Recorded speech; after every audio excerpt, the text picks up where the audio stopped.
శ్రీకృష్ణ పరబ్రహ్మణయ నమః, శ్రీరామచంద్ర పరబ్రహ్మణయ నమః.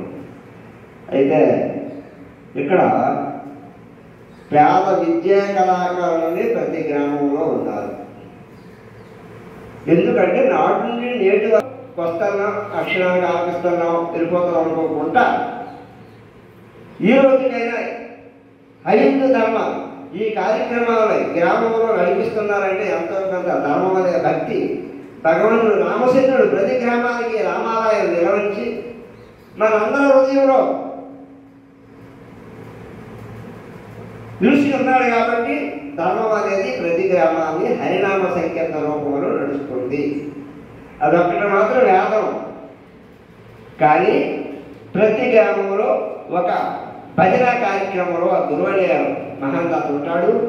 అదే జ్ఞానమూలం గురుమూర్తి, పూజామూలం గురుని పాదం, మంత్రమూలం గురువాక్యం, ముక్తిమూలం గురుని తను చదువుచ్చినా రాకపోయినా తను చెప్పే జ్ఞానాలను బట్టి వెనకాల పిల్లలు నడుస్తూ ఉంటాం.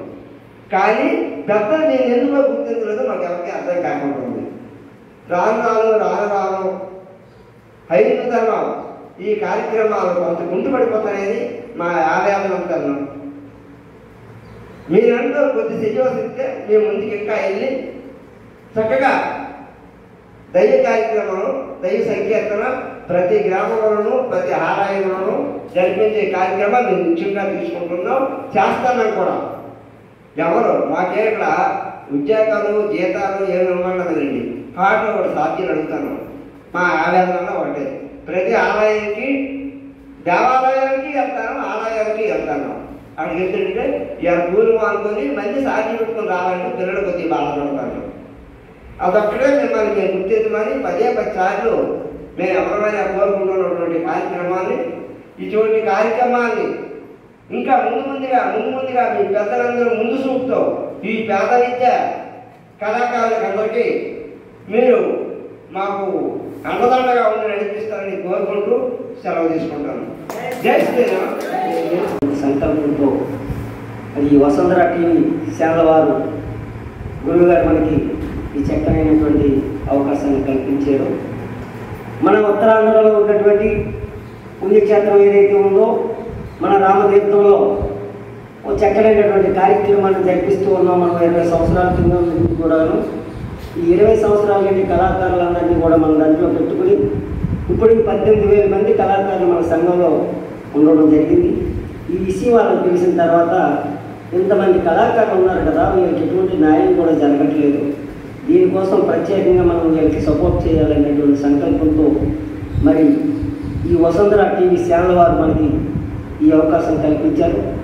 దీన్ని వినియోగించుకొని మన 3 జిల్లాల్లో ఉన్నటువంటి కళాకారులందరూ కూడా ఒక దాడి మీద ఉండి అందరినీ కూడా సపోర్ట్ చేసి వాళ్ళకి ఏకాగ్రతలో మనం ఉండి మేము ఎప్పుడు పిలిస్తే అప్పుడు వస్తామన్నటువంటి సందేశాన్ని వాళ్ళకి అందించి మన కళాకారుల తరఫున ఒక చక్కనైనటువంటి కార్యక్రమాన్ని వాళ్ళకి అందించినాడు.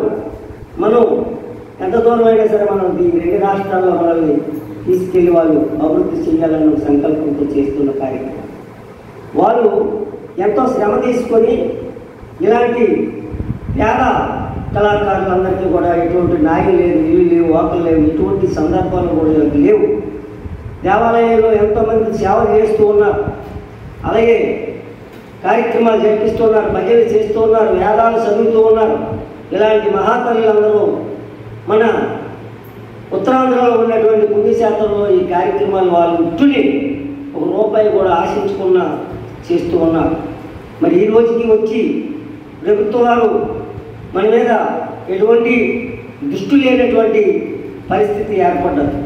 ఎందుకంటే ఏ ప్రభుత్వం వచ్చినా మన కళాకారులకు ₹1 ఇచ్చే న్యాయం ఏ ఒక్క కళాకారుడికి కూడా చేయలేదు. ఏదో ఆనాడు ఏది ఇచ్చినటువంటి పెన్షన్లు కూడా ఈరోజు కొంతమందికి మాత్రమే వస్తూ ఉన్నాయి. కళని పోషించినటువంటి కళాకారులందరికీ కూడా ఈరోజు ప్రభుత్వం తరఫున ₹1 కూడా వాళ్ళకి వచ్చే భాగ్యం ఈ రోజుకి కూడా నోసుకోవట్లేదు. అందుకోసం పెద్దలు మరి గౌరవనీయులైనటువంటి మరి ముఖ్యమంత్రి గారు, మరి అలాగే డిప్యూటీ సీఎం పవన్ కళ్యాణ్ గారు, మరి అలాగే లోకేష్ గారు మరి వీళ్ళ దృష్టికి మనం తీసుకెళ్ళాలి అని ఒక సంకల్పంతో మరి ఈ వసుంధర టీవీ సేవ వారు మనకి ఈ సందేశాన్ని మనకి ఇవ్వడం జరిగింది. మరి వాళ్ళకి ఈ వసుంధర టీవీ వారికి మనందరినీ అండగా నిలబడి మన కళాకారులందరినీ కూడా మేము ఉన్నాం సార్, మేము ఎప్పుడు పిలిస్తప్పుడు మేము రావడానికి సిద్ధంగా ఉన్నాం, మాకు తగు న్యాయం చేయండి అనే భావంతో వాళ్ళు మనం కోరినాడు వాళ్ళు మనకి ఎంతైనా సహాయం చేయడానికి రెడీగా ఉన్నారు. అందుకోసం ఈరోజు ఈ 3 జిల్లాల్లో కళాకారులు మన సంఘంలో ఉన్నారు. ఈ 3 జిల్లాలకి కూడా మనం చేస్తూ ఉన్నాం, పనిచేస్తూ ఉన్నాం. అలాగే ఏ ఒక్క రూపాయి ఆశించుకున్నా అన్ని దేవాలయాలు కూడా ఏ దేవాలయం కూడా సేవ చేసినట్టు వాళ్ళు వెళ్ళకపోతే కార్యక్రమాలు లేవు. ఏ దేవాలయంలో కూడా భజన చేయకపోతే అక్కడ నామ సంకీర్తనం లేదు. కళాకారులు లేనటువంటి జీవితం ఈ సృష్టిలోనే లేదు. ఎందుకంటే ప్రతి ఒక్కదానికి కూడా కళాకారులు లేకపోతే పని జరగలేదు. ఎటువంటి రాజకీయ నాయకుడైనా సరే కళాకారులు వచ్చి ముందు గెంతి వాళ్ళ పాటలు పాడి వాళ్ళ మీద రసించి పాటలు పాడినటువంటి కళాకారులకి ఈ రోజుకి కూడా ₹1 ప్రభుత్వం సహకరించట్లేదు. అందుకు దీని గురించి ప్రత్యేకంగా మరి 2 రాష్ట్రాల్లో ఉన్నటువంటి కళాకారులు ఇంచుమించి 15 లక్షలు సుమారు ఉన్నారు కళాకారులు. ఒకరిద్దరు లేదు, 15 లక్షలు సుమారు ఉన్నారు కళాకారులు. మనకు తెలియనటువంటి మరు ప్రాంతాల్లో ఉన్నటువంటి ఎన్నెన్నో గీతాలను అందిస్తూ సినిమా స్టూడియోకి కూడా మన పల్లి గ్రామాల్లో ఉన్నటువంటి పల్లి పాటలే ఈరోజు పనికొస్తూ ఉన్నాయి. అలాంటి కళాకారులు ఈరోజు ముందుకు తీసుకొచ్చినటువంటి నాదులు లేవు.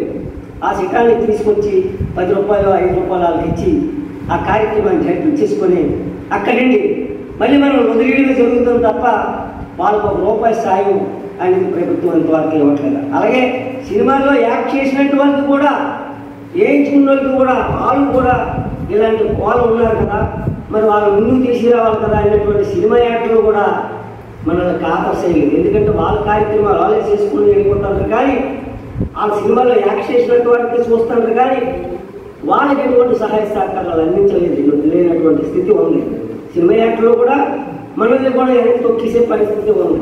ఎందుకంటే ఆ రోజు ఆ సినిమాలను ఆ యాక్ట్ చేసినప్పుడు ఆ ₹10 ₹5 ఇచ్చి మనం నుండి 100 మందిని తీసుకుని వెళ్ళి వాళ్ళకి సినిమా స్టూడియోకి వెళ్ళాలి, షూటింగ్ తీర్థానికి అడగాలి.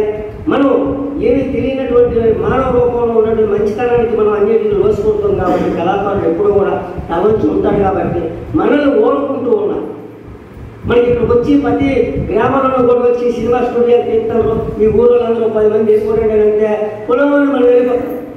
మనల్ని పెట్టి ఓ ఫిలిం తీసి దాన్ని పెద్ద డెవలప్మెంట్ చేసుకొని ఆ సినిమాలను పెట్టుకొని మన ద్వారాగా లబ్ధి పొందినటువంటి సినిమా యాక్టర్లు కూడా ఈరోజు మన కళాకారులు చూడలేదు. వాళ్ళ ఊరికి కనీసం ₹1 లేదు కదా, వాళ్ళకి ఎటువంటి సహాయం లేదు కదా, 2000 కోట్లు సంపాదించి సినిమాలు తీసి వాళ్ళు మనల్ని మాత్రం కాపర్చేయట్లేదు. ఇది కూడా ప్రభుత్వం దృష్టిలో చూడవలసిన బాధ్యత ప్రభుత్వానికి ఉందని నేను మనసారా కోరుతూ ఉన్నాను. ఎందుకంటే ఈరోజు మన జిల్లాలో ఉత్తరాంధ్రలో ఉన్నటువంటి పుణ్యక్షేత్రంలో 20 సంవత్సరాల నుండి మరి 1,000,000 దేవతలు ప్రతిష్ఠించినటువంటి ఆ శ్రీరాముడి సన్నిధానంలో నేను ఎంతో సేవ చేస్తూ ఉన్నాను. కళాకారులు తీసుకొచ్చి అక్కడ చేస్తూ ఉన్నాను. నేను కళాకారుల సంఘానికి ఈవేళ 3 జిల్లాలకి కూడా కళాకారులందరినీ నా సంఘంలో తీసుకొచ్చి పెట్టుకోవడం జరిగింది. మరి ఇలాంటి వాళ్ళందరికీ ఎంతోమందికి పెద్దలకి కూడా చెప్పాం, ఈ కార్యక్రమాలు చేస్తూ ఉన్నాం. వాళ్ళకి ఇక్కడికి వచ్చినట్టు వాళ్ళకి కనీసం ₹1 సాధ్యం కూడా ఇవ్వలేనటువంటి పరిస్థితి ఏర్పడుతుంది. అయితే మీకు ఈజీగా అర్థమయ్యేలా చెప్తాను. అయితే పైడిరాజు గారు చెప్పడం జరిగింది. సో దాన్ని మ్యాక్సిమం మన సాయి శిక్షలో ప్రయత్నిద్దామని నేనైతే చెప్పాను. నా టీవీ ఛానల్ పరంగా మనం ట్రై చేద్దాం. ఆలయ సేవా ట్రస్ట్ పరంగా మీరు కూడా మాకు పూర్తి సహాయ సహకారాలు అందించాలి. ఇద్దరం కూడా అనుసంధానంగా సైమల్టేనియస్గా కలిపి పనిచేద్దాం. అయితే పైడిరాజు గారు నాకు ఎలా ఏంటంటే మీరు ఉత్తరాంధ్ర జిల్లాలకి ఏంటంటే ఒక కోఆర్డినేటర్గా మీరు ఉండండి. పైడిరాజు గారు మీరు ఒక కోఆర్డినేటర్గా ఉండండి. ఉత్తరాంధ్ర జిల్లాలో అంటే విశాఖపట్నం, విజయనగరం, శ్రీకాకుళం ఈ 3 జిల్లాలకి మీరు ఉండండి. ఈ 18,000 మంది కళాకారులు ఉన్నారు కదా, వీళ్ళకి మ్యాక్సిమం మన వంతు సహాయ సహకారాలు అందిద్దాం టోటల్గా కూడా. అని చెప్పడం జరిగిందనమాట. అయితే ఏంటంటే మనం పవన్ కళ్యాణ్ గారి దృష్టికి ఇది తీసుకెళ్తే ఏంటంటే ప్రస్తుతానికి 15 రోజులు ఆయన అందుబాటులో ఉండమని చెప్పారు. ఎందుకంటే ఆయనకి కొద్దిగా అదనంగా కొన్ని బాధ్యతలు కొన్ని అప్పచెప్పే ప్రయత్నాల్లో ఉన్నారన్నమాట. ఈ 10 డేస్లో అంటే సీఎం గారు కొద్దిగా బయటికి వెళ్ళే పరిస్థితుల్లో ఉన్న అతనికి ఏవో కొన్ని బాధ్యతలు అప్పచెప్తారు. ఇప్పుడు నేను సెలవు పెట్టినప్పుడు మా వైస్ చైర్మన్ గారు చూస్తారు బాధ్యతలన్నీ, అలా అనమాట. ఇంట్లో యజమాని బయటికి వెళ్ళిపోయారు అనుకుందాం, ఇంట్లో ఎవరు చూస్తారు? భార్య చూస్తారు, అలా అనమాట. సో 15 రోజులు నాకు టైం ఇస్తే కనుక దాన్ని అసలు పూర్తి స్థాయిలో నేను పరిశీలన చేస్తాను. వాళ్ళని కూడా మీరు తీసుకొద్దరు, కానీ తీసుకొస్తే కనుక నేను ఒక కళాకారుడినే కాబట్టి మ్యాక్సిమం మన ప్రయత్నం మనం చేద్దామని చెప్పారు ఆయన. అది విషయము. సో తర్వాత నెక్స్ట్ ఏంటంటే మన ట్రస్ట్లో ఏంటంటే సేవకి పంపిస్తాం, కోలాటానికి పంపిస్తాము, దింసా అన్నిటికీ కూడా మనం నిర్విరామంగా ఈ రోజుకి పంపుతూనే ఉన్నాము. మన బృందాలు కొంత పైరాజు గారి సహకారంతో కూడా మనం జరుగుతుంది. సో అందులో ఏంటంటే సభ్యత్వం పూర్తిగా తీసుకోవాలి అనుకుంటే లైఫ్ టైం అనమాట. అది తిరుపతి కూడా మనం పంపిస్తాము, ఎటువంటి రుసుము చెల్లించకుండా మనం పంపిస్తాము. అయితే ఏంటంటే లైఫ్ టైం అంటే 350 రూపాయలు దానికి రిజిస్ట్రేషన్ చేసుకోవాలన్నమాట. రిజిస్ట్రేషన్ చేసుకుంటే కనుక మీకు ఇట్లాంటి కార్డు ఇస్తారు, ఐడెంటిటీ కార్డు ఇస్తారు. ఆ కార్డుతో మనం ఓన్లీ విజయనగరంలో ఉన్న టెంపుల్సే కాకుండా ఆంధ్రాలో ఉన్న అన్ని టెంపుల్స్కి కూడా మనకు పూర్తి స్థాయిలో సేవ ప్లస్ దర్శనం చేసుకోవచ్చు అన్నమాట. అదొక భాగం. ఇప్పుడు మిమ్మల్ని నేను పరిచయం చేసుకోకుండా మాట్లాడుతున్నాను. ఒక్కొక్కరు మీరు పేరు చెప్పండి. పెద్ద అయినా మీ పేరేంటి? అప్పల స్వామి. ఇక్కడే ఉంటారా? పేరు ఊరు చెప్పండి. అప్పల స్వామి గారు మీ పేరు? అప్పల స్వామి గారు పేరు మీ పేరు? ఊరు పత్తిక పాలవలస. బైరిడిపేట పాలవలస పంచాయతీ, బైరిడిపేట. Very good. పాలవలస పంచాయతీ, చీపురుపల్లి మండలం. మీ పేరేంటా తల్లి?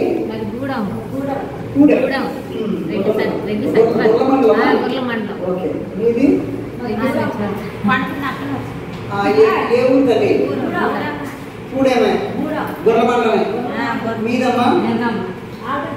మీరంతా కూడేమే. అందరూ అక్కడ మీదే ఊరు? ఈ ఊరే